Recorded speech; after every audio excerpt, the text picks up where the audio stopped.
ஆண்டவருடைய பரிசுத்தமான நல்ல நாமத்திற்கு மகிமை உண்டாகட்டும். இந்த நாளிலே நாம் ஆண்டவருடைய வார்த்தையை தியானிப்பதற்காக ஆண்டவர் கொடுத்த அந்த வேத வாக்கியத்தை நான் வாசிக்க கவனிப்போம். மீகா தீர்க்கதரிசியின் புஸ்தகம் 6வது அதிகாரத்தின் 3வது வசனத்தை நம்மில் ஒருவர் வாசிக்க கவனிப்போம். மீகா 6வது அதிகாரம் 3வது வசனம். என் ஜனமே, நான் உனக்கு என்ன செய்தேன்? என் ஜனமே, நான் உனக்கு என்ன செய்தேன்? நான் எதினால் உன்னை விசனப்படுத்தினேன்? நான் எதினால் உன்னை விசனப்படுத்தினேன்? எனக்கு எதிரே உத்தரவு சொல். எனக்கு எதிரே உத்தரவு சொல். என் ஜனமே, நான் உனக்கு என்ன செய்தேன்? நான் எதனால் உன்னை விசனப்படுத்தினேன்? எனக்கு எதிரே உத்தரவு சொல். ஒரு கிராமத்தில் ஏழை தகப்பனார் ஒருவர் இருந்தார். அவர் விறகுகளை வெட்டி தன்னுடைய குடும்பத்தை நடத்தி வந்தார். விறகு வெட்டுகிறதில் கிடைக்கிற அந்த சொற்ப ஊதியத்தை வைத்தே தன்னுடைய மனைவி, பிள்ளை இவர்களை போஷித்து வந்தார். கடினமாய் உழைத்தார். நான் சிரமப்படுகிறது போல என்னுடைய மகன் சிரமப்பட்டு விடக்கூடாது என்று சொல்லி மகனுடைய கல்விக்காய், அவனது ஆரோக்கியத்திற்காய், அவர் எந்த கஷ்டத்தையும் பார்த்து விடக்கூடாது என்று சொல்லி அந்த தகப்பனார் தன்னுடைய கஷ்டத்தை அவருக்கு காண்பிக்காமலே மகனை வளர்க்க ஆரம்பித்தார். அவனும் அப்பா படிக்க வைத்ததுனாலே நன்றாய் படித்தான். நல்ல உத்தியோகம் அவனுக்கு கிடைத்தது. பட்டணத்திலே வேலையும் கிடைத்தது. அவர் அடிக்கடி தன்னுடைய மகனுடைய அலுவலகத்திற்கு தொலைபேசியிலே தொடர்பு கொண்டு மகனை அடிக்கடி விசாரிப்பார். மகனே, வெளியே போகாதே, மழையில் நனையாதே, வெயிலில் சுற்றாதே, மாலை நேரத்திலே வீட்டில் குறித்த நேரத்தில் வந்து தங்கிவிடு, இந்த உணவை எடு, அது உன்னுடைய உடலுக்கு நல்லது என்று அந்த அலுவலக தொலைபேசியிலே தொடர்பு கொண்டு அவர் பேசிக்கொண்டே வந்தார். அடிக்கடி போன் குறித்த நேரத்திற்கு வருகிறது என்று சொன்னால் உடனே அலுவலகத்தில் இருக்கிறவர்கள் சொல்லுவார்கள், உங்க அப்பா தான் கூப்பிடுகிறார் அப்படின்னு சொல்லி இவரை அழைக்க ஆரம்பித்தார்கள். அந்த குறித்த சமயம் என்று போன் வருகிறது என்று சொன்னாலே எல்லாரும் இந்த இளைஞனை தான் திரும்பி பார்ப்பார்கள். ஒரு நாள் என்னவோ எரிச்சல் பட்டவனாய் அவன் தன் தகப்பனை பார்த்து சொல்லுகிறான், அப்பா, நீங்க இனி இந்த தொலைபேசியில் அழைக்க வேண்டாம். இந்த தொலைபேசியில் அழைப்பதனால் எனக்கு சில சிரமங்கள் இருக்கிறது. இங்க இருக்கிற அதிகாரிகள் என்னை தடுக்கின்றார்கள், தேவையில்லாமல் நேரத்தை வீணடிக்கிறாய் என்று. எனவே நீ என்னோடு கூட இந்த தொலைபேசியில் தொடர்பு கொள்ள வேண்டாம் என்று சொல்லிவிட்டான். அப்பா என்ன செய்தார்னா, கடிதம் எழுத ஆரம்பித்தார். வாரந்தோறும் தினமும் அவருக்கு கையில கடிதம் கிடைக்கிறது போல டெய்லி கடிதம் எழுதிக்கிட்டு இருப்பார். மகனிடமிருந்து பதில் மாத்திரம் வருவதே இல்லை. மகன் அதை பார்த்தான், சலித்து போனான். தினசரி இவருக்கு இதுதான் வேலை என்று சொல்லி அவர் மீண்டும் அதே வேலையை தான், விறகு வெட்டுகிற வேலையை தான் செய்தார். மகன் நன்றாக இருக்க வேண்டும் என்று சொல்லி சிந்திப்பார், இரவு பகலாய் நினைப்பார். மகனுக்கு இன்னும் எதையாகலும் செய்ய வேண்டும் என்று சொல்லி அவர் இரவு பகலாய் சிந்தித்து அந்த கடினமாய் வேலை செய்து பணத்தை சேகரிக்கவும் செய்தார். திடீர்னு சொல்லி மகன் தகப்பனாரை சந்திக்கும் போது சொன்னான், நீங்கள் இனி கடிதமும் எழுத வேண்டாம், ஏனென்றால் நான் வேறு இடத்திற்கு மாற்றலாகி போகிறேன். எனவே நீங்கள் எழுதுகிற கடிதம் எனக்கு கிடைக்காது. நான் வேறு முகவரியை தந்த பிற்பாடு நீங்கள் கடிதம் எழுதுங்கள் என்று சொல்லிவிட்டான். வேறு முகவரியிலே அவன் போன பிற்பாடு அந்த முகவரியையும் தகப்பனிடம் அவன் கொடுக்கவில்லை. என்ன செய்வதற்கு தகப்பனார் யோசித்தார், ரொம்ப நாள் யோசித்தார். மகனை நான் அதிகமாய் நேசிக்கிறேன், மகனுக்கு என்ன உதவி வேண்டுமோ அதை செய்கிறேன், சரி பட்டணத்துக்கே போய்விடுவோம் என்று சொல்லி அந்த தகப்பனார் பட்டணத்தை நோக்கி மகன் பணிபுரிந்த அந்த பழைய கம்பெனிக்கே போவோம் என்று சொல்லி அங்கே போகிறான்.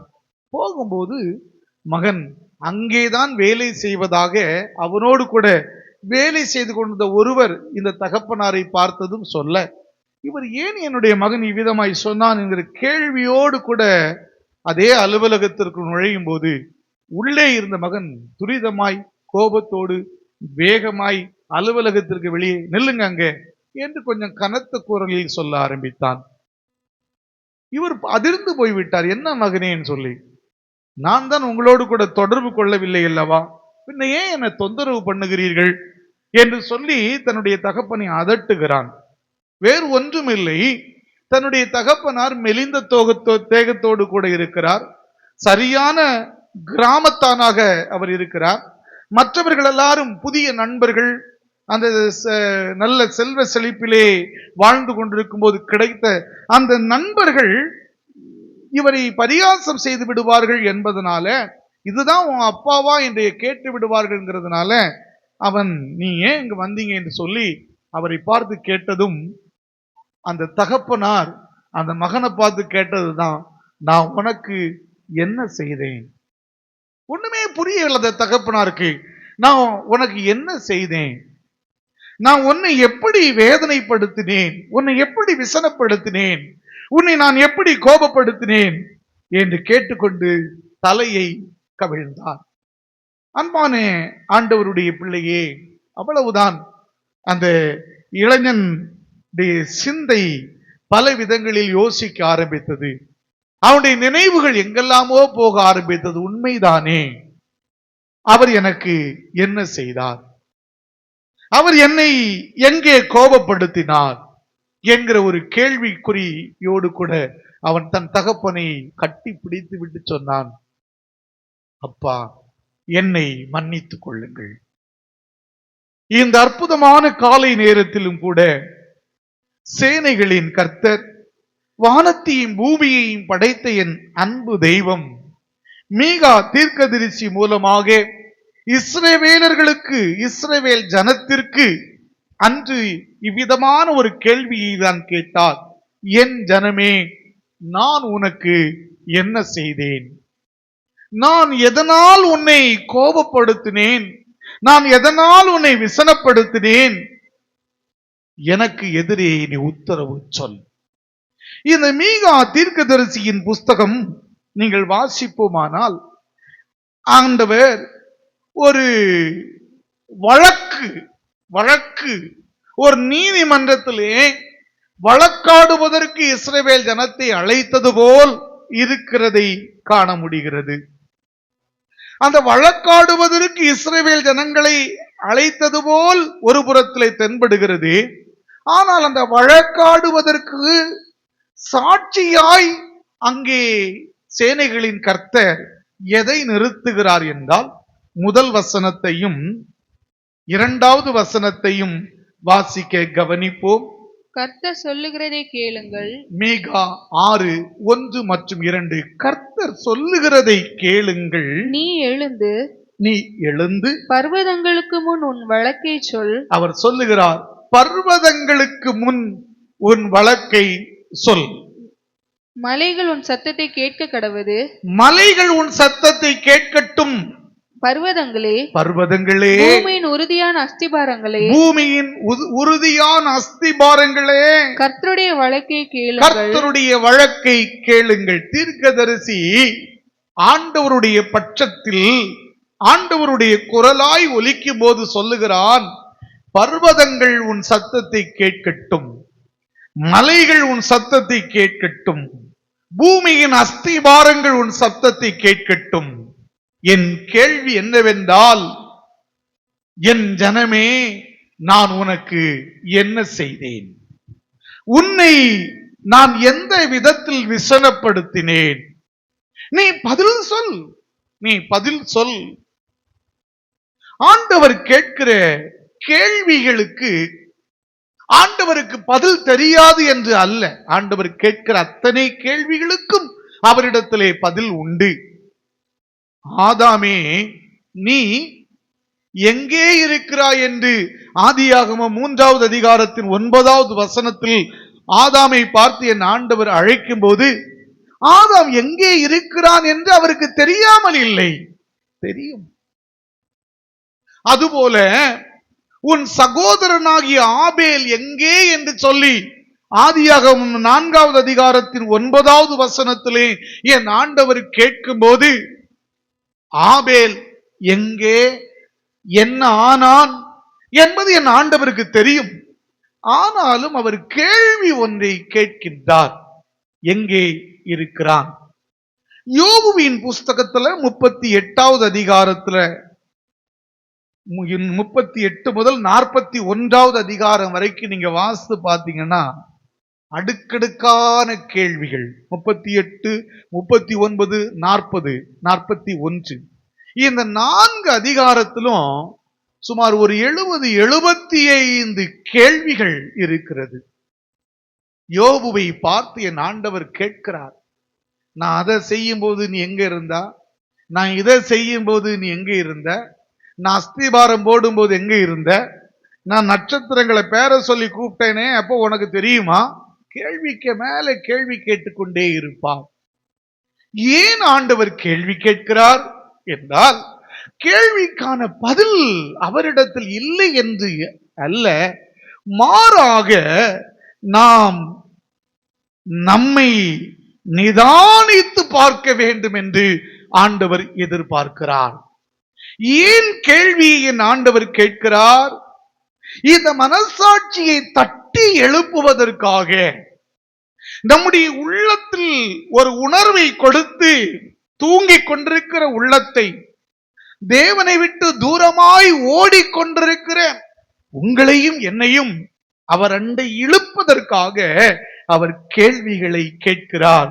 நான் எதனால் உன்னை விசனப்படுத்தினேன்? நான் உனக்கு என்ன செய்தேன்? இந்த வேத புத்தகத்தை வாசிக்கும் போது சில வேத வசனங்கள் ஆண்டவர் மிகுந்த கோபத்தோடு கூட நம்மை பார்ப்பதாக நமக்கு தெரியலாம்.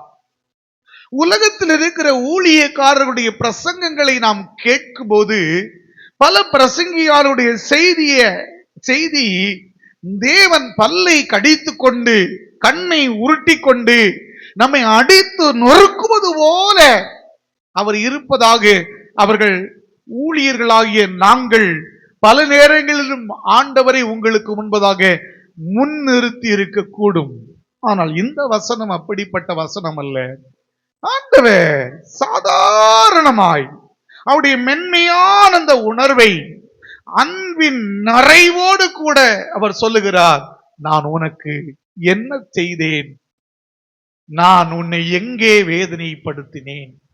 கர்த்தருடைய பிள்ளைகளே, வாசிக்க கவனிப்போம். எரேமியா தீர்க்கதரிசியின் புஸ்தகம் 31வது அதிகாரம் அதன் 20வது வசனத்தை ஒருவர் வாசிக்கலாம். எரேமியா 31:20. எப்பிராயிம் எனக்கு அருமையான குமாரன் அல்லவோ? எப்பிராயிம் நீ அருமையான குமாரன் அல்லவோ? அவன் எனக்கு பிரியமான பிள்ளை அல்லவோ? அவன் எனக்கு பிரியமான பிள்ளை அல்லவோ? அவனுக்கு விரோதமாய் பேசினது முதல் அவனை நினைத்து கொண்டே இருக்கிறேன். ஆகையால் என் உள்ளம் அவனுக்காக கொதிக்கிறது. அவனுக்கு உருக்கமாய் இறங்குவேன் என்று கர்த்தர் சொல்லுகிறார். கரங்களை தட்டி அந்த ஆண்டவருக்கு நன்றி சொல்லுவோமாமா? எப்பிராயிமே, நீ எனக்கு அருமையான ஒரு குமாரன் அல்லவோ? ஒண்ணும் இல்ல ஆண்டவர், எப்பிராயிம் நீ கீழ்ப்படியாமல் போனதுனால, நீ என்னை விட்டு விலகி போனதுனால நான் ஒரு தண்டனையை உனக்கு நான் வைத்திருக்கிறேன் என்று ஆண்டவர் சொன்னார். தண்டனையை வைத்திருக்கிறேன் என்று சொன்ன பிற்பாடு ஆண்டவருடைய மனம் இவ்விதமாயிருக்கிறது. எப்பிராயிமே, நீ எனக்கு அருமையான குமாரன் அல்லவோ? எனக்கு பிரியமான பிள்ளை அல்லவோ? உனக்கு விரோதமாய் பேசினது முதல் கொண்டு நான் உன்னையே நினைச்சுக்கிட்டு இருக்கிறேன்ப்பா, உன்னையே நினைச்சுக்கிட்டு இருக்கேன். யோசித்து பாருங்கள், ஒரு தகப்பன் அல்லது ஒரு தாய் தன்னுடைய பிள்ளை மீது கோபப்பட்ட பிற்பாடு, அல்லது அந்த பிள்ளைக்கு ஏதோ ஒரு தண்டனையை கொடுத்த பிற்பாடு அந்த பிள்ளையே நினைத்து வருந்தி கொண்டிருக்கும் அல்லவா? இதே போல வானத்தையும் பூமியையும் படைத்த ஆண்டவர், தம்பி தங்கச்சி, இந்த வார்த்தை கவனிக்கிற என் அன்பு சகோதரனே, உன்னையே ஆண்டவர் நினைத்துக் கொண்டிருக்கிறார். நான் உனக்கு என்ன செய்தேன் என்று கேட்கிறார். நான் உன்னை எந்த இடத்துல கோபப்படுத்தினேன் என்று கேட்கிறார். அந்த வேத வாக்கியம் சொல்லுகிறது, உன்னையே நினைச்சுக்கிட்டு இருக்கிறது மாத்திரம் இல்ல, உள்ளம் கூட என்ன செய்கிறதாம்? கொதிக்கிறது. அதுக்கு அர்த்தம் என்னன்னா, படபடத்துக்கிட்டே இருக்கு, ஒரு நிலையா இல்லை. மனிதனுடைய மனம் தானே அப்படி இருக்கும். ஆனால் வானத்தையும் பூமியும் படைத்த என் ஆண்டவர் சொல்லுகிறார், இல்லப்பா, என் இருதயம் படபடத்து கொண்டே இருக்கிறது, கொதித்து கொண்டே இருக்கிறது. உனக்கு இன்னும் உருக்கமாய் இறங்குவதற்கு, உனக்கு தண்டனையோ உன் மீது கோபமோ நான் காட்டினது உண்மைதான். ஆனா அந்த கோபத்தை எல்லாம் ஈடுகட்டுவதற்கு ஏதுவாய், நீ அனுபவித்த அந்த வேதனையெல்லாம் மாற்றுவதற்கு எதுவாய் உனக்கு ஒரு பெரிய இரக்கத்தை காட்டுவதற்கான சமயத்தையும் சந்தர்ப்பத்தையும் நான் பார்த்து கொண்டே இருக்கின்றேன் என்றுதான் என் தேவனாகிய கர்த்தர் உன்னையும் என்னையும் பார்த்து சொல்லிக் கொண்டிருக்கிறார். ஆமீன், அல்லேலூயா. என் ஜனமே என்று என் ஆண்டவர் அழைக்கிறார். இந்த தீர்க்கதரிசி, மீகா தீர்க்கதரிசி, வாங்க பர்வதங்களே வாங்க, மலைகளே வாங்க, பூமியின் அஸ்திபாரங்களை கேளுங்கள், இப்போது இந்த இஸ்ரவேல் ஜனம் தன் வழக்கை சொல்லட்டும். ஏன் இந்த பர்வதத்தை அழைக்கிறார்? ஏன் அவர் மலைகளை அழைக்கிறார்? ஏன் பூமியின் அஸ்திபாரத்தை அழைக்கிறார்? இஸ்ரவேல் ஜனத்திற்கு பல தலைமுறையாய் என் ஆண்டவர் தேவனாய் இருந்தார், தேவனாய் இருக்கின்றார். ஆபிரகாமை அழைத்த போது அன்று தொட்டு என் ஆண்டவர் சொல்லுகிறார், எப்ப ஆபிரகாமே, உன்னை நான் பெரிய ஜாதியாய் மாற்றுவேன் என்று, உன்னை ஒரு பெரிய ஜனமாய் கொண்டு வருவேன் சொல்லி எவ்வளவோ மக்கள் இருந்த பிற்பாடும் ஆபிரகாமின் சந்ததியாய் வந்த அத்தனை பேரையும் ஆண்டவர் எப்படி அழைக்கிறார் என்றால், வாசிக்க கவனிப்போம். யாத்திராகமம் அதன் 19வது அதிகாரத்தின் 5 மற்றும் 6வது வசனத்தை ஒருவர் வாசிக்கலாம். யாத்திராகமம் 19, இப்பொழுது நீங்கள் 5 மற்றும் 6. இப்பொழுது நீங்கள் என் வாக்கை உள்ளபடி கேட்டு, என் வாக்கை உள்ளபடி கேட்டு, என் உடன்படிக்கையை கைக்கொள்வீர்களானால், என் உடன்படிக்கையை கைக்கொள்வீர்களானால், சகல ஜனங்களிலும் நீங்களே எனக்கு சொந்த சம்பந்தாய் இருப்பீர்கள். பூமி எல்லாம் என்னுடையது. நீங்க தான் என்னுடைய சொந்த சம்பந்துன்னா, நீங்க தான் என்னுடைய சொத்து, நீங்க தான் என்னுடைய சொத்து.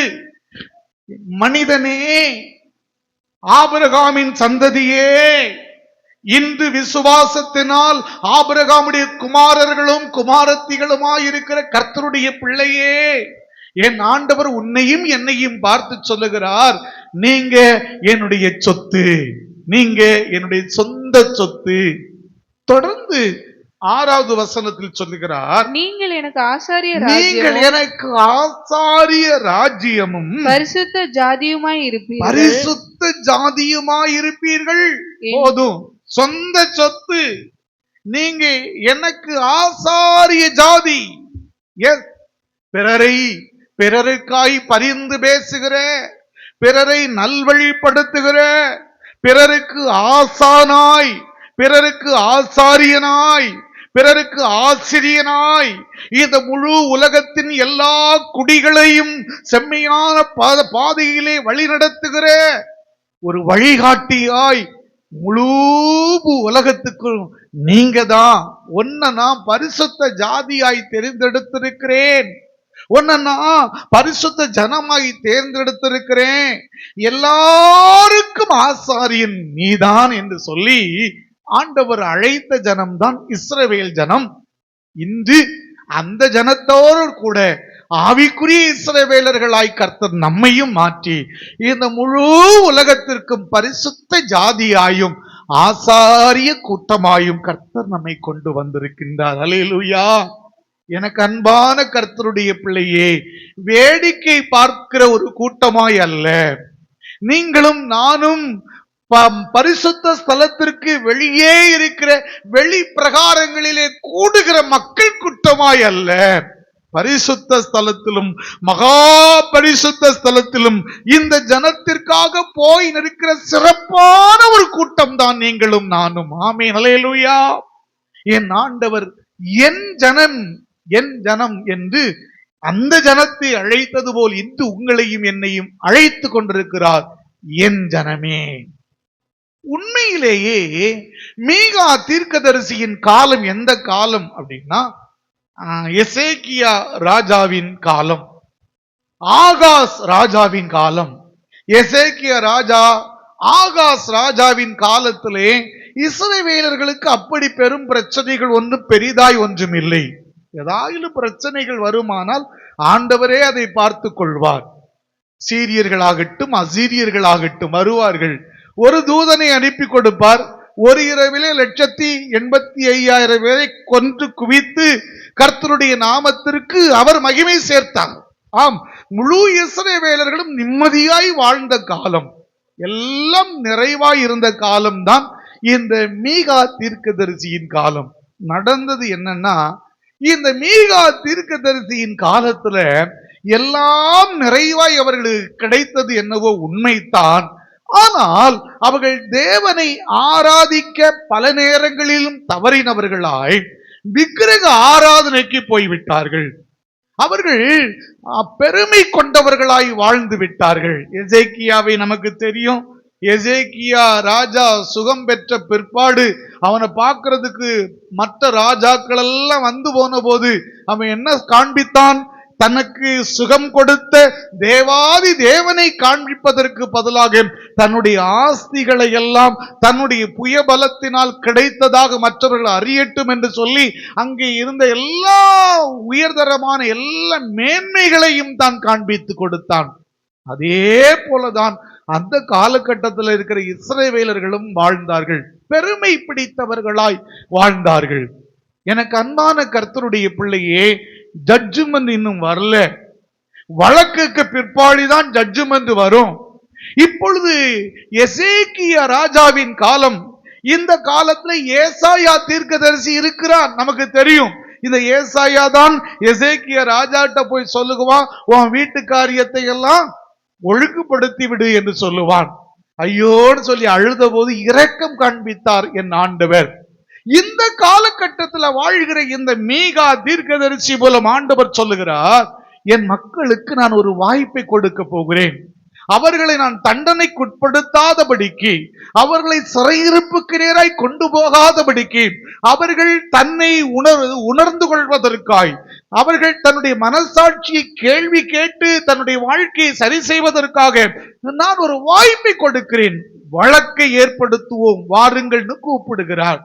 இந்த வழக்குல இவங்க மனசாட்சியை உணர்ந்தவர்களாய், ஐயோ தவறு இழைத்து விட்டேன் என்னை மன்னியும் என்று சொன்னால் ஆண்டவர் மன்னித்திருப்பார். எரேமியா மூலம் சொல்லப்பட்டதான அந்த 70 ஆண்டு கால பாபிலோன் சிறையிருப்பு அவர்கள் கிடைத்திருக்க வாய்ப்பு இல்லை. ஆனா இங்கே என்ன நடைபெறுகிறது என்று சொன்னால், கர்த்தருடைய பிள்ளையே, இவர்களுக்கு ஆண்டவர் அந்த வாய்ப்பை கொடுக்கின்றார். வாங்க வழக்காடுவோம். இந்த பர்வதங்கள், இந்த மலைகள், இந்த பூமியின் அஸ்திபாரங்கள் எல்லாம் அதை கேட்கட்டும், நீ சொல்லுகிற உன்னுடைய நியாயத்தை கேட்கட்டும் சொல்லுகிறதுக்கு காரணம் என்ன அப்படின்னா, இந்த பூமியில இந்த உலகத்துல நடந்த நிகழ்வுகளை எல்லாம் கண்காணித்த கவனித்த மனிதர்கள் இந்த உலகத்துல யாரும் இல்லை. அவர்களெல்லாம் தன்னுடைய ஆயுசை முடித்துவிட்டு போய்விட்டார்கள். ஆனால் நான் செய்த செயல்களை எல்லாம் கவனித்த பர்வதங்களும் மலைகளும் பூமியின் அஸ்திபாரங்களும் இங்குத்தான் இருக்கிறது. இவைகள் சாட்சி சொல்லும், நீயும் சொல்லி பார்க்கலாம். எனக்காய் பேசுவதற்கு இவைகள் வரும் என்று சொல்லுகிற ரீதியில் தான் இந்த மீகாவின் புஸ்தகம் 6வது அதிகாரத்திலே ஆண்டவர் அழைப்பை கொடுக்கிறார். எனக்கு அருமையான சகோதரனே, இந்த வார்த்தையை கவனித்துக் கொண்டிருக்கிற என் அன்பு சகோதரியே, ஆண்டவர் உனக்கு என்ன துரோகம் செய்தார்? ஒருவேளை உன்னையும் என்னையும் பார்த்து நான் உனக்கு என்ன செய்தேன், ஆண்டவர் உன்னை பார்த்து என்ன பார்த்து நான் உனக்கு என்ன செய்தேன் என்று கேட்டால் நாம் என்ன பதில் கொடுப்போம்? ஆண்டவர் நன்மையை தவிர நமக்கு தீமையை செய்ததே இல்லை. இந்த 6வது அதிகாரத்திலே 4வது வசனம் முதல் வாசிப்போமானால், நான் உன்னை எகிப்து தேசத்திலிருந்து வர பண்ணி சொல்லுகிறாரு, நான் உனக்கு செய்தது என்ன தெரியுமா? எகிப்திலிருந்து உன்னை வர பண்ணினேன். அடிமைத்தன வீட்டிலிருந்து உன்னை மீட்டு கொண்டு அடிமைத்தனத்துக்குள் இருந்த உன்னை மீட்டேன். மோசே, ஆரோன், மீரியாம் என்பவர்களை உனக்கு முன்பாக அனுப்பினேன். உன்னை சரியாய் வழி நடத்துவதற்கு தலைவர்களை ஏற்படுத்தினேன். என் ஜனம் எகிப்தில் இருந்த உன்னை நான் வரப்பண்ணி மீட்டு உன்னை சரியாய் நடத்துகிறதுக்கு தலைவர்களை ஏற்படுத்தினேன். ஆண்டவர் கேட்பார், எப்பா உங்களை போல இந்த உலகத்துல வேற எந்த ஜாதியாகிலும் உண்டான்னு கேட்பார்.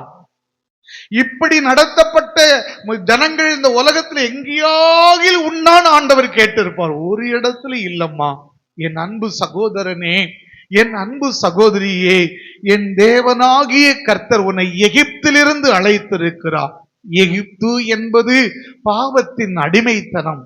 எகிப்து என்பது அது ஒரு பெரிய போராட்டக்களம். அது பிசாசின் பிடி.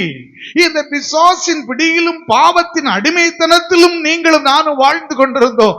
உன்னையும் என்னையும் மீட்டு அதிசயமாய் நடத்தினார். மோசேயை கொண்டு நடத்தினார், மிரியாமை கொண்டு நடத்தினார், ஆரோனை கொண்டு நடத்தினார், கர்த்தருடைய தாசர்களை எல்லாம் கொண்டு உன்னை நடத்தினார். இன்னைக்கு அவர் கேட்கிறார், உனக்கு நான் என்ன செய்தேன்?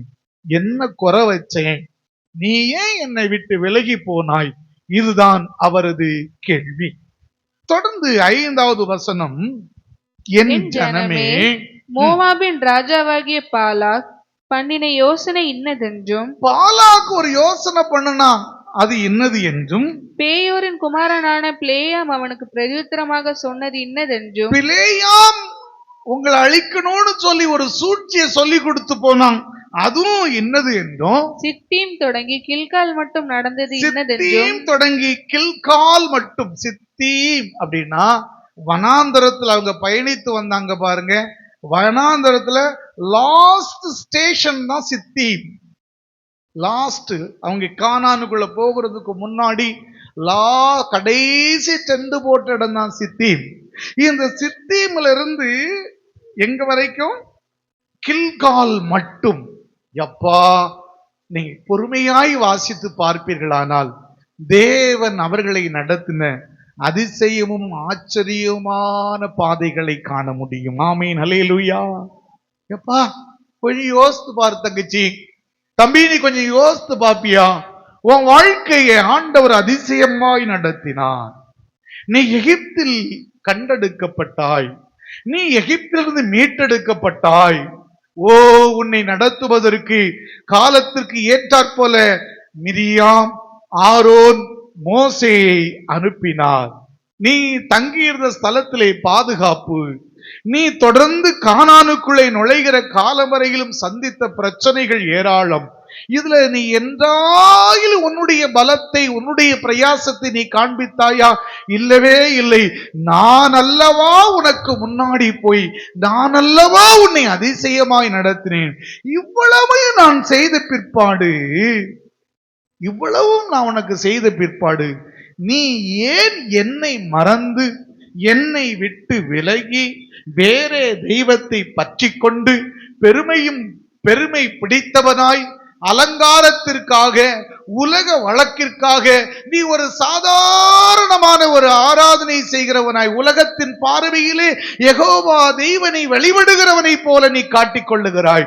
ஆனால் உன்னுடைய உள்ளான இருதயம் விலகி அல்லவா இருக்கிறது என்று என் தேவனாகிய கர்த்தர் சொல்லுகிறார். அதனாலதான் கேட்கிறார், உனக்கு நான் என்ன செய்தேன்? உனக்கு நான் என்ன செய்தேன்? வாசிக்க கவனிப்போம். எரேமியா தீர்க்கதரிசியின் புஸ்தகம் 2வது அதிகாரத்தின் 6வது வசனத்தை ஒருத்தர் வாசிப்போமாமா? எரேமியா, என்னை விட்டு தூரப்பட்டு என்னை விட்டு தூரப்பட்டு மாயையை பின்பற்றி மாயையை பின்பற்றி வீணராய் போகிறதற்கு என்னிடத்தில் என்ன அநியாயத்தை கண்டார்கள்? வீணராய் போகிறதற்கு என்னிடத்தில் என்ன அநியாயத்தை கண்டார்கள்? இஸ்ரவேலரை பார்த்து எரேமியா மூலம் என் ஆண்டவர் சொன்னாலும், ஒருவேளை பின்னாடி அதை சொன்னாலும், முன்னாடியே அவருடைய மனம் இதுதான். எப்பா, என்னை விட்டு தூரப்பட்டு, என்னை விட்டு தூரப்பட்டு, அப்பாவை விட்டு இளைய குமாரன் தூரமாய் போனானே, அப்படி தூரப்பட்டு மாயையை பின்பற்றி, உனக்கு நல்லதா தெரியுது பாரு, இதெல்லாம் மாயை. இந்த மாயையை பின்பற்றி வீணராய் போகிறதற்கு, பிரயோஜனமில்லாமல் வாழ்கிறதற்கு என்னிடத்தில் என்ன அநியாயத்தை கண்டாய்? தம்பி, ஒரு தந்தையை போல, ஒரு தாயை போல, தாயின் சொல்லையும் தந்தையின் சொல்லையும் கேளாத ஒரு மகனை பார்த்து அந்த பெற்றோர், அந்த மகளை பார்த்து பெற்றோர் சொல்லுகிறது போல, என்கிட்ட என்ன அநியாயத்தை கண்டாய்? யோ, என்னை விட்டு தூரமாய் போவதற்கு, பிரயோஜனம் இல்லாத ஒன்றை பற்றி பிடிப்பதற்கு என்னிடத்தில் என்ன அநியாயத்தை கண்டாய்? இந்த ஆராதனையில் பங்கெடுத்திருக்கிற அன்பான கர்த்தருடைய பிள்ளையே, நீ ஆண்டவரை விட்டு தூரமாய் நிற்கிறாய். அது உனக்கே தெரியும், அது உனக்கே தெரியும். நீ எவ்வளவு தொலைவில் இருக்கிறாய் என்பது உன் இருதயத்திற்கே தெரியும். உனக்கு தண்டனை கொடுப்பதற்காக வழக்காடுவோம் வா என்று அழைக்கவில்லை. மாறாக நீ உன்னுடைய மனசாட்சியை குறித்து கேள்வி கேட்டு உன் வாழ்க்கையை மாற்றி அமைத்துக் கொள்ள வேண்டும் என்று சொல்லிதான் என் தேவனாகிய கர்த்தர் உன்னை அழைக்கிறார். ஓ, நீ என்னிடத்துல என்ன அநியாயத்தை கண்டாய்? நான் உன்னை எந்த இடத்துல விசனப்படுத்தினேன்? எந்த இடத்துல நான் உன்னை வேதனைப்படுத்தினேன்? எனக்கு அன்பான ஆண்டவருடைய பிள்ளைகளே, என் தேவனாகிய கர்த்தர் உன்னையும் என்னையும் இந்த காலை நேரத்திலே அழைத்து கொண்டே இருக்கிறார். நான் உன்னை எந்த விஷயத்துல நான் உன்னை காயப்படுத்தினேன்? ஏசாயா தீர்க்கதரிசியின் புஸ்தகம் 50வது அதிகாரத்தின் 4வது வசனத்தை ஒருவர் வாசிக்க கவனிப்போமா? நிலைப்படைந்தவனுக்கு சமயத்திற்கேற்ற வார்த்தை மன்னிக்கவும், ஏசாயா 50:1. கர்த்தர் சொல்லுகிறார், கர்த்தர் சொல்லுகிறார், நான் உங்கள் தாயை அனுப்பிவிட்ட போது, நான் உங்கள் தாயை அனுப்பிவிட்ட போது அவளுக்கு கொடுத்த தள்ளுதற் சீட்டு எங்கே? அவளுக்கு கொடுத்த தள்ளுதல் சீட்டு என்ன? அல்லது எனக்கு கடன் கொடுத்த எவனுக்கு உங்களை நான் விற்று போட்டேன்? இதோ உங்கள் அக்கிரமங்களின் நிமித்தம், நீங்கள் விற்கப்பட்டீர்கள். உங்கள் பாதகங்களின் நிமித்தம் உங்கள் தாய் அனுப்பி விடப்பட்டாள். என் ஆண்டவர் சொல்லுகிறார், எப்பா, நான் உன் தாய்க்கு, அதாவது அந்த காலகட்டத்துல விவாகரத்து என்பது அந்த காலகட்டத்தில் அதிகமாய் இருந்த காலகட்டம். இஸ்ரவேல் ஜனங்கள் என்ன பணத்தை கொடுத்துருவாங்க, பணத்தை கொடுத்து அவங்க அனுப்பிடுவாங்க, விவாகரத்து செய்து விடுவார்கள். அதற்கு அவர்கள் நியாயமான காரணங்கள் இருந்தாலும் சரிதான், நியாயமில்லாத காரணங்கள் இருந்தாலும் சரிதான், கண்டு கொள்வதே இல்லை. இஸ்ரவேல் ஜனங்களை பார்த்து என் ஆண்டவர் அப்படிப்பட்ட ஒரு அர்த்தத்தோடு கூட பேசுகிறார். உன் தாய்க்கு நான் தள்ளுதல் சீட்டு நான் கொடுத்தேனா, அதுக்கு அர்த்தம் தான். அது அப்படின்னா அந்த தள்ளுதல் சீட்டு எங்க? நீங்க என்ன நினைக்கிறீங்க அப்படின்னா, ஆண்டவர் எங்களை மறந்துட்டாரு, ஆண்டவர் எங்களை கைவிட்டுட்டாருன்னு நினைக்கிறீங்க. இல்ல இல்ல இல்ல இல்ல, நான் அப்படி கொடுக்கவே இல்லை. தொடர்ந்து எனக்கு கடன் கொடுத்தவனுக்கு நான் உங்களை யார்கிட்ட நான் விற்று போட்டேன்? யார்கிட்ட விற்று போட்டேன்?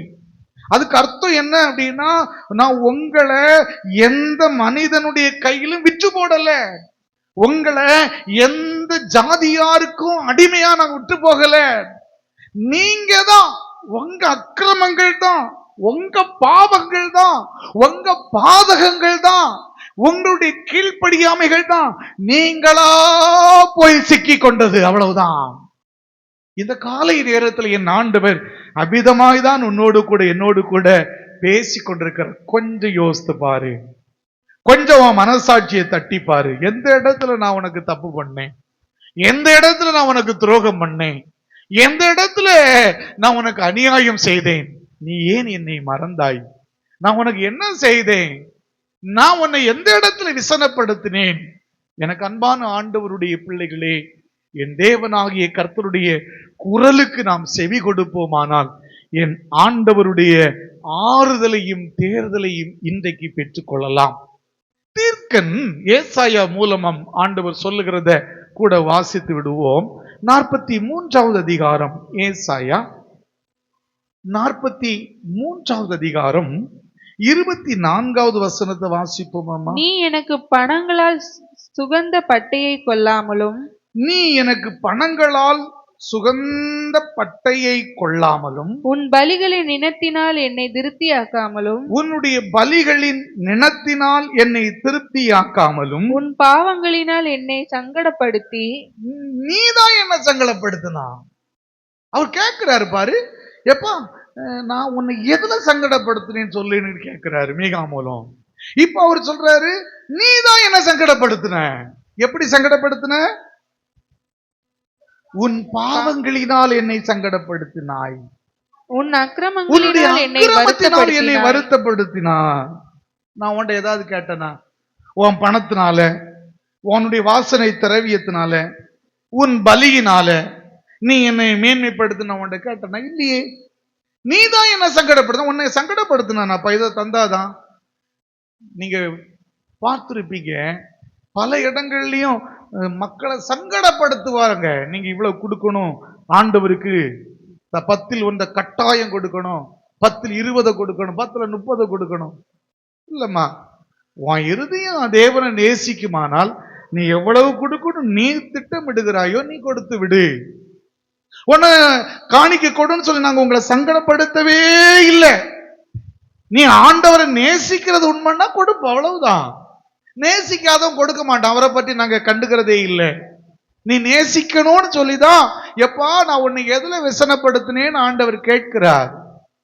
நான் உன்னை எங்க சங்கடப்படுத்தினேன்னு ஆண்டவர் கேட்கிறார். அவரு நான் உன்னை இவ்வளவு தரணும், தந்தாதான் நீ வரணும் அப்படின்னு சொன்னா இல்ல. இவ்வளவு பலி செலுத்தணும், இவ்வளவு வாசனை திரவியங்கள் எல்லாம் நீ கொடுக்கணும் சொன்னாரா? இல்ல. இந்த ஆடுகளை எல்லாம் எனக்கு கொடு, தகன பலியா கொடு, இல்ல. மீகாவுல ரொம்ப தெளிவா சொல்லுகிறார். மீகா 6வது அதிகாரம் 7வது வசனத்தை வாசிங்க. 6 முதல் வாசிப்போம். 6 முதல், மீகா 6வது அதிகாரம் 6 முதல் வாசிப்போம். எண்ணத்தை கொண்டு நான் கர்த்தருடைய சந்நிதியில் வந்து, எண்ணத்தை கொண்டு நான் கர்த்தருடைய சந்நிதியில் வந்து உன்னதமான தேவனுக்கு முன்பாக பணிந்து கொள்வேன், உன்னதமான தேவனுக்கு முன்பாக பணிந்து கொள்ளுவேன். தகன பலிகளை கொண்டும், தகன பலிகளை ஒரு கொண்டும், வயது கன்று குட்டிகளை கொண்டும் அவர் சந்நிதியில் வர வேண்டுமோ, ஒரு வயது கன்று குட்டிகளை கொண்டும் அவர் சந்நிதியில் வர வேண்டுமோ. அதாவது வா நம்ம பேசுவோம், உன் வழக்கு இங்க சொல்லு, என் வழக்கையும் நான் சொல்றேன். மலைகள், பூமியின் அஸ்திபாரங்கள், குன்றுகள் எல்லாம் கவனித்து கொண்டிருக்கிறது, வா அப்படின்னு சொல்லும் போது இஸ்ரவேல் சொல்றான், நான் எண்ணத்தை கொண்டு நான் கர்த்தருடைய சந்ததியில் வந்து உன்னதமான தேவனுக்கு முன்பாக பணிந்து கொள்ளுவேன். தகன பலிகளை கொண்டும் ஒரு வயது கன்று குட்டிகளை கொண்டும் அவர் சந்ததியில் வர வேண்டுமோ. கேட்கிறான் பாருங்க. நான் ஏதாவது பலி செலுத்தணுமா, ஏதாவது பணம் கொடுக்கணுமா, ஏதாவது பணத்தை கொண்டு நான் காணிக்கையா போடணுமா கேட்கிறான். 7வது வசனத்தை வாசிமா. ஆயிரங்களான ஆட்டுக்கடாக்களின் பேரிலும், எண்ணெயாய் ஓடுகிற 10,000 ஆறுகளின் பேரிலும் கர்த்தர் பிரியமாய் இருப்பாரோ. அப்பப்பா, ஆட்டுக்கடாக்க மேல என் ஆண்டவர் பிரியமாய் இருப்பாரா? இல்ல இல்ல. ஆறாய் ஓடுகிற அந்த எண்ணெய் என்னை மேல அவர் பிரியமாயிருப்பாரா? இல்ல. என் அக்கிரமத்தை போக்க, என் அக்கிரமத்தை போக்க, என் முதற் பேரானவனையும், என் முதல் பேரானவனையும், என் ஆத்துமாவின் பாவத்தை போக்க, ஆத்துமாவின் பாவத்தை போக்க, என் கர்ப்பத்து கனியையும் கொடுக்க வேண்டுமோ? கொடுக்கணுமோ? அந்த காலகட்டத்துல வாழ்ந்தவர்கள் மோளேகு என்கிற தெய்வத்துக்கு தன்னுடைய பிள்ளைகளை பலி செலுத்தி வந்தார்கள். இப்ப ஆண்டவர் கேட்கிற கேள்விக்கு விடை தெரியாமல் விழி பிதுங்கி நிற்கிற இஸ்ரவேல் கேட்கிறாங்க, ஐயோ என் பையனை நான் காவு கொடுக்கணுமா? என் பையனை நான் காணிக்கையா பலி செலுத்தணுமா? அந்த மோளேகின் தெய்வத்திற்கு அக்கினியில கொண்டு அவங்க பலி செலுத்துவாங்க, வெட்டி பலி நரபலி கொடுப்பார்கள். இப்படி நான் கொடுக்கணுமா கேக்குறாங்க. என் கர்ப்ப கனியை கொடுக்கணுமா? என் ஆண்டவர் என்ன தெரியுமா சொல்றாரு? 8வது வசனத்தை வாசி. மனுஷனே, மனுஷனே, நன்மை இன்னதென்று அவர் உனக்கு அறிவித்திருக்கிறார், இன்னதென்று அவர் உனக்கு அறிவித்திருக்கிறார். நியாயம் செய்து இரக்கத்தை சிநேகித்து உன் தேவனுக்கு முன்பாக மனத்தாழ்மையாய் நடப்பதே அல்லாமல் வேறே எண்ணத்தை உன்னிடத்தில் என் ஆண்டவர் கேட்கின்றார். அந்த ஆண்டவர் கரங்களை தட்டி வாழ்கி திறந்து ஸ்தோத்திரோடு சொல்லுவோமாமா. உன்ட வேற என்னத்தடா கேட்கிறாரு? வெள்ளியும் என்னுடையது, பொன்னும் என்னுடையது, பூமியும் அதன் நிறைவும் கர்த்தருடையது. நான் பசியா இருந்த உன்கிட்ட போட்டு நான் என்ன செய்ய மாட்டேன்? கேட்டுக்கிட்டு இருக்க மாட்டேன். அந்த மலைகள்ல, அந்த வனாந்திரத்துல, காடுகள்ல ஓடுகிற ஒட்டகங்கள், அந்த கன்றுகள், அந்த எருதுகள் எல்லாம் என்னுடையவைகள். பசியா இருந்தா நான் பார்த்துக்கிடுவோம்ப்பா. இதுதானே அவருடைய ஸ்டேட்மெண்ட். என் ஆண்டவர் பார்த்து இந்த இளைஞன் சொல்லி, இந்த இஸ்ரவேல் என்கிற கன்னிகை அல்லது இஸ்ரவேல் ஜனம் சொல்லுகிறது. எப்படி சொல்லுகிறது? நான் ஐயோ உணர்வு அடைகிறான், மனம் திரும்புகிறான். ஐயோ நான் எதை வச்சு நான் சரி பண்றதுக்கு? என் மனசாட்சியை நான் கேட்டு பார்க்கிறேன். என் மனசாட்சியை பார்க்கும்போது, ஆமா இந்த ஆண்டவர் எனக்கு எதுவுமே எந்த தீமையுமே செய்யல அப்படின்னதும் சரண்டர் ஆகும்போது, நான் 7000 ஆடுகளை கொண்டு வரணுமா? அல்லது ஆறுகள் போல நிறைய எண்ணெய்களை கொண்டு ஆண்டவருக்கு காணிக்கையாய் படைக்கணுமா?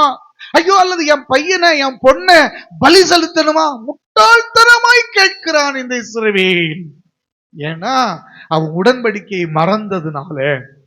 உடன்படிக்கையை அவன் மறந்தாலும் என் தேவன் மறக்காததுனால அவர் அழைக்கிறார், என் ஜனமே. பிரைஸ் தி லார்ட், ஹல்லேலூயா. அப்படித்தானே 6வது அதிகாரத்தின் 3வது வசனத்திலே என் ஆண்டவர் சொல்லுகிறார், என் ஜனமே நான் உனக்கு, நீ உடன்படிக்கை மறந்தாய், பிரமாணத்தை மறந்தாய், நான் உனக்கு எழுதி கொடுத்தேன், என் விரல்களினால் கற்பலகைகளில் எழுதி கொடுத்தேன். நீ அதை மறந்தாய், அதை உடைத்து எறிந்தாய். நீ இந்த பிரமாணத்தை கை கொள்ளாமல் போனாய். எதை செய்யாதே என்று சொன்னேனோ அத்தனையும் நீ செய்ய துணிந்தாய். ஆண்டவர் உன்கிட்ட கேட்கிறது, உன் காணிக்க, உன் பணம், உன் பொருள், உன் பலி போடா, தூர கொண்டு போடாதெல்லாம். உன்ட நான் எதிர்பார்க்கிறது மனத்தாழ்மையை எதிர்பார்க்கிறேன். மனத்தாழ்மை. பெருமை என்கிற ஒரு கட்டுக்குள்ளே அகப்பட்டு ஆணவத்துல வாழ்ந்து கொண்டிருக்கிற நண்பனே, சகோதரனே, சகோதரியே, என் ஆண்டவர் உன் இதயத்தின் கதவை இன்று தட்டி கொண்டிருக்கிறார். எப்பா நான் உன்ன எங்கப்பா நான் சோர்வடைய செய்தேன்? நீதான் என்ன சோர்வடைய செய்தா. நான் உனக்கு எங்கப்பா பாரமாயிருந்தேன்? ஐயோ உன்னை நினைச்சாதான் என் இருதயம் குழம்புகிறது. நான் தான் உன்னை நினைச்சு பாரத்தோடு கூட இருக்கிறேன். என் கட்டளை எல்லாம் எளிதாய் பின்பற்றக்கூடிய கட்டளை அல்லவா? அது உன் இருதயத்தில் நான் எழுதி கொடுத்திருக்கிறேனே, வா உன்னை தேடி வந்திருக்கிறேன் என்று சொல்லி அழைக்கிற என் ஆண்டவர் இந்த அற்புதமான காலை நேரத்தில் நம்மை அழைக்கும்படிக்கு வந்திருக்கின்றார். நம்மை அர்ப்பணம் செய்ய போகிறோம். எல்லாரும் எழுந்து நிற்போமா? அந்த தேவனுடைய கரத்துல, ஆண்டவரே ஆண்டவரே நான் உம்மை மறந்து விட்டேனோ? ஓ க்ளோரி லோலான், க்ளோரி டு ஜீசஸ். ஆண்டவரை பார்த்து சொல்லுவோம், ஆண்டவருடைய இந்த வார்த்தையை கேட்ட உன்னுடைய இருதயம் என்னுடைய இருதயமும் உடைந்த ஒரு பாத்திரத்தை போல, ஓ க்ளோரி டு லார்ட், மாற வேண்டாமா? ஆண்டவரை பார்த்து சொல், உடைந்த பாத்திரம் நான், அது உமக்கே தெரியும். தேவன் பயன்படுத்துகிறீர், இது யாருக்கு புரியும்? கண்களை மூடி சொல்லுவோம். உடைந்த பாத்திரம் நான், அது உமக்கே தெரியும். தேவன் பயன்படுத்துகிறீர், இது யாருக்கு புரியும்? உடைந்த பாத்திரம் நான், அது உமக்கே தெரியும். தேவன் பயன்படுத்துகிறீர், இது யாருக்கு புரியும்? உதவாத என்னை நீர் உறவாடி, உதவாத என்னில் நீர் உறவாடி, நீங்க இல்லாம என் உலகம் பிடிக்காதே, இல்லாத என் உலகம் பிடிக்காதே. தேவகுமாரா, தேவகுமாரா,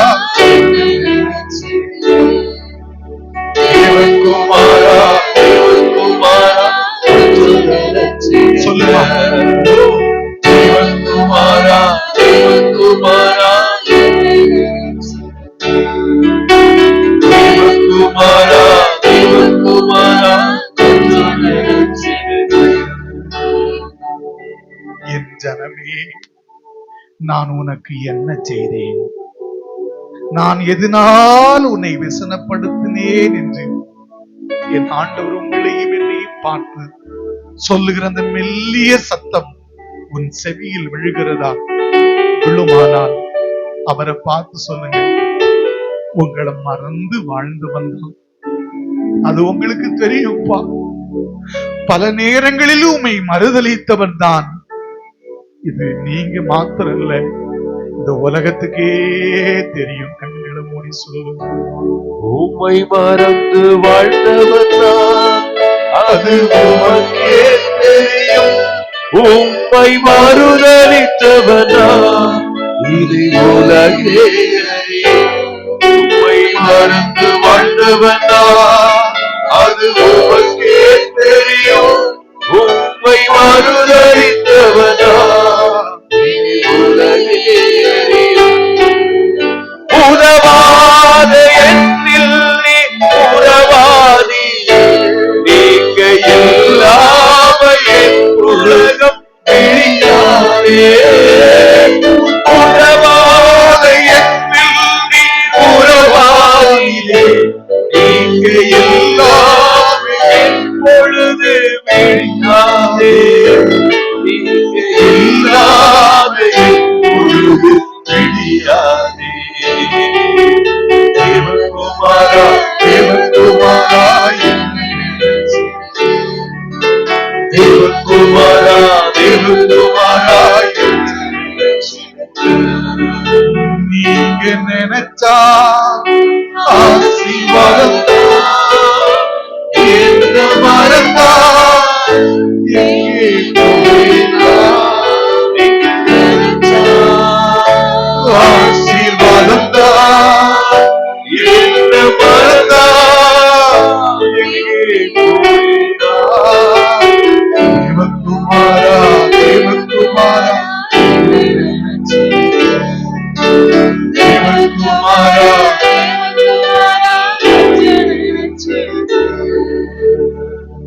கண்களை மூடி நிற்கிற உங்களோடும் என்னோடும் கூட ஆண்டவர் பேசி இருக்கிறார். கர்த்தர் நம்முடைய சிந்தையை கொஞ்சம் தட்டி எழுப்பி இருக்கிறார். அவரை விட்டு தூரப்பட்டு போய் நின்று கொண்டிருக்கின்றோம். மாயை, பிரயோஜனமில்லாததை பற்றி பிடித்தவர்களாய் நின்று கொண்டிருக்கின்றோம். ஐயோ, என் ஆண்டவர் உன்னை என்னையும் பார்த்து கேட்கிறார். என் ஜனமே, என் மகனே, என் மகளே, நான் உனக்கு என்ன செய்தேன்? நான் எதனால் உன்னை விசனப்படுத்தினேன்? நான் எதனால் உன்னை காயப்படுத்தினேன்? நீ அல்லவோ என்னை காயப்படுத்தினாய். நீ அல்லவோ அக்கிரமங்களினால் காயப்பட்டு போயிருக்கிறாய். நீ அல்லவோ பாவத்தின் மிகுதியினால் உன்னையே கெடுத்துக் கொண்டிருக்கிறாய். Glory to Lord. அந்த கர்த்தருடைய சத்தத்திற்கு செவி கொடுத்திருக்கிற நாம் எல்லோரும் வலது கரத்தை உயர்த்தி, தேவனே என்னை உம்முடைய சமூகத்தில் அர்ப்பணம் செய்கிறேன் சொல்லுங்க பார்க்கலாம். தேவனே என்னையே தருகிறேன் சொல்லுமா. என்னையே தருகிறேன். ஆண்டவர் இறுதியாய் உங்களிடமும் என்னிடம் எதிர்பார்க்கிறது தான் மனத்தாழ்மையை எதிர்பார்க்கிறார். உன் பலி எனக்கு வேண்டாம்.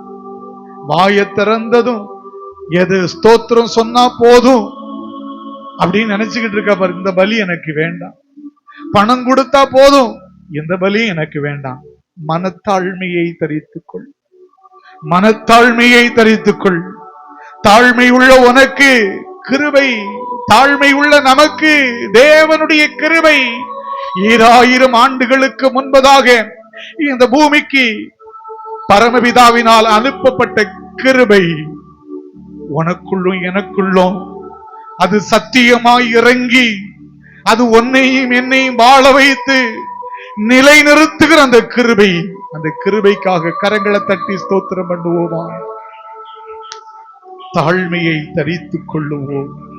தாழ்மையை தரித்துக் கொள்ளுவோம். இரக்கமுள்ள எங்கள் அன்பின் ஆண்டவரே, உம்மை விட்டு நாங்கள் தூரமாய் போவதற்கு உம்மிடத்தில் ஒரு அநியாயத்தையும் நாங்கள் பார்க்கவில்லை சுவாமி. நாங்கள் தான் பிரமாணங்களை மறந்தோம். ஆனால் பிரமாணத்தையும் உடன்படிக்கையும் நாங்கள் மறந்தாலும் உம்முடைய ஜனம், உம்முடைய பிள்ளை என்று எங்களோடு உடன்படிக்கை செய்த நீர் என் ஜனமே என்று அழைத்து நாங்கள் எங்கள் சிந்தையை சீர்தூக்கி சரி செய்து உம்மண்டை நெருங்கி வாழ்வதற்கு நீராய் வழி நடத்துகிற மேலான கிருபைகளுக்காய் ஸ்தோத்திரம். இந்த ஜெபத்தில் வந்திருக்கிற ஒவ்வொருவரையும் பேர் பேராய் என் ஆண்டவர் ஆசீர்வதிப்பீராக. பேர் பேராய் ஆசீர்வதிப்பீராக. எங்களை தாழ்த்து உடைய கரங்களில் தருகின்றோம். இயேசுவின் நாமத்தில் வேண்டுகின்றோம் எங்கள் நல்ல பிதாவே, ஆமேன். என் ஆத்துமாவே கர்த்தரை ஸ்தோத்திரி, என் முழு உள்ளமே அவருடைய பரிசுத்த நாமத்தை ஸ்தோத்திரி. என் ஆத்துமாவே கர்த்தரை ஸ்தோத்திரி, அவர் செய்த சகல உபகாரங்களையும் மறவாதே. ஆசீர்வாதம் நம்முடைய கர்த்தராகிய இயேசு கிறிஸ்துவின் கிருபையும் பிதாவாகிய தேவனுடைய அன்பும் பரிசுத்த ஆவியானுடைய ஐக்கியமும் சிநேகமும் காவலும் நம் அனைவரோடும் என்றும் என்றும் இனிவரும் சதா காலங்களிலும் தங்கி இருப்பதாக.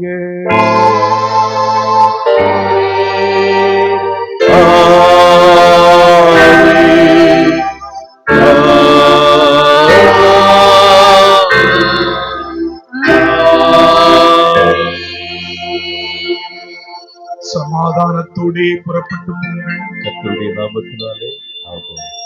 God bless you all.